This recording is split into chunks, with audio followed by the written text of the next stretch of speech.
Hello, my name is Jake Williams, and today I'm going to be presenting on the limits of transfer learning.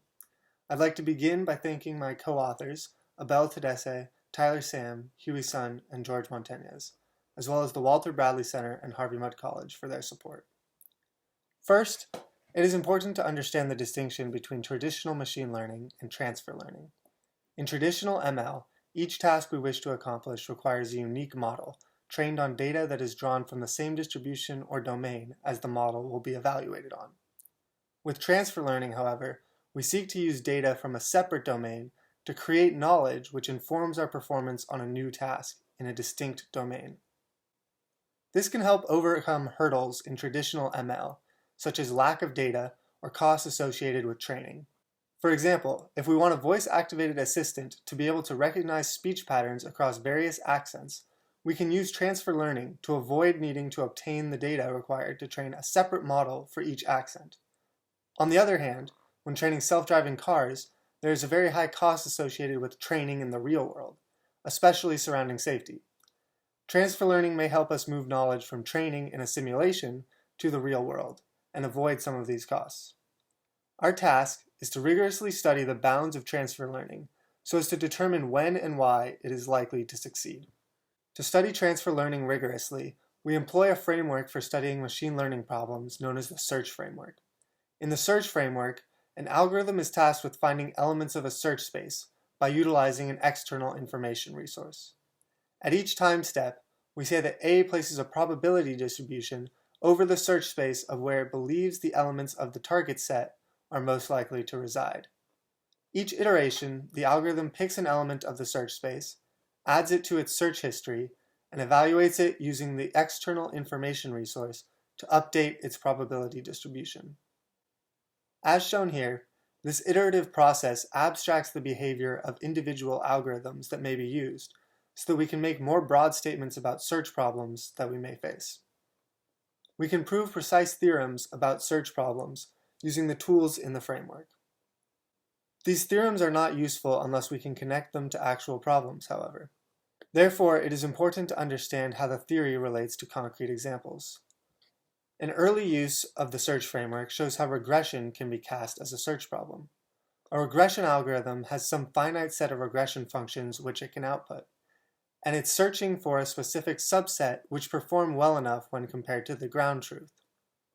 This demonstrates how theorems proved about search problems in general can be used to describe regression problems. However, we are most interested in transfer learning. Here, we demonstrate how the search framework can be used to analyze transfer learning. Both of the machine learning problems that we are looking to tackle are first cast into the search framework, giving us two sets of search spaces, target sets, and information resources. However, the first problem, the source problem, now generates a learning resource L, which is the bit of knowledge we want to transfer to the recipient problem. Adding this learning resource to the recipient's initial information resource gives us a new search problem, which we hope is in some way easier to solve. How easy a problem is to solve can have many meanings. In previous search framework papers, decomposable probability of success metrics were introduced, which provide a modular way of encapsulating these different meanings. Any metric of success which can be written as the intermediate product shown here is said to be decomposable, and therefore the conclusions of the previous work will fit for said metric. Note that one can view this intermediate product as an expectation over the probability of successfully querying an element from the target set at each iteration of the algorithm, according to an arbitrary distribution. One common distribution would be a simple average. However, decomposable metrics allow for any weighting over the search history, such as only caring about the final iteration, or providing an exponential weighting to later iterations. For transfer learning, we must extend the expectation across not only the target set provided, but also the possible information resources we may see depending on the knowledge passed from the source domain. In trying to prove theorems regarding the probability of success of transfer learning, it became important to study the dependencies of the complete information resource to the rest of the transfer learning problem. Generally speaking, we expect that the learning resource will depend on the target set, as either data drawn from the target distribution or in some way pointing us towards it. Similarly, the learning resource will depend on the information resource of the source problem. But it is unknown if the source problem's information resource is dependent at all on the target set for the recipient problem. This dependency is extremely important in transfer learning. When it is present, the learning resource will be much more valuable. We quantify this value by demonstrating an upper bound on the probability of success of transfer learning, which we show can be increased by increasing the dependency between the target set and either the source or recipient information resource. To see a concrete example of this relation, we consider a square search space with a single target. We can easily quantify the elements of the previous theorem and conclude that without transfer learning, a random search algorithm must have a probability of success less than or equal to 1/8. This bound is not extremely tight, but as we will see, it scales well when transfer learning is applied.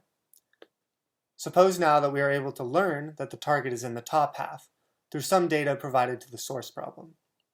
This increases the mutual information between the source information resource and the target set. The new upper bound on the probability of success is 1/4, twice as great as without transfer learning. This doubling is as expected, and while the bound is quite loose, this provides hope that work on tightening the bound is worthwhile. Next, we introduce the idea of affinity, using the idea of bias introduced in previous search framework study.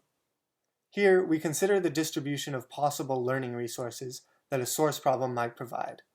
The affinity between this distribution and the recipient problem is defined by the difference between the expectation of the probability of success with transfer learning and the probability of success without transfer learning.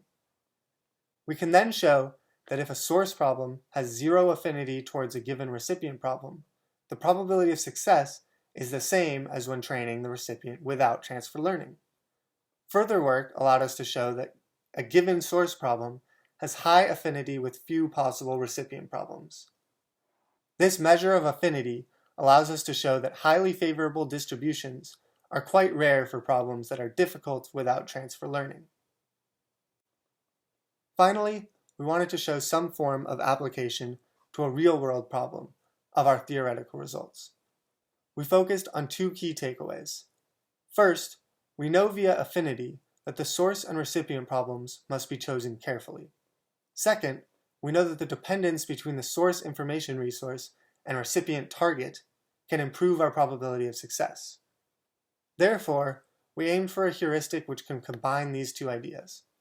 Our heuristic takes a model trained on the source problem and evaluates it on the recipient problem with no additional training. Based on takeaway 2, we expect that if there is a strong dependence, which would be favorable for transfer learning, then this model will perform well, even without extra training. And therefore, this source problem will be useful for transfer learning. We also know that finding such source problems is important and difficult, and so we expect that this heuristic may be useful.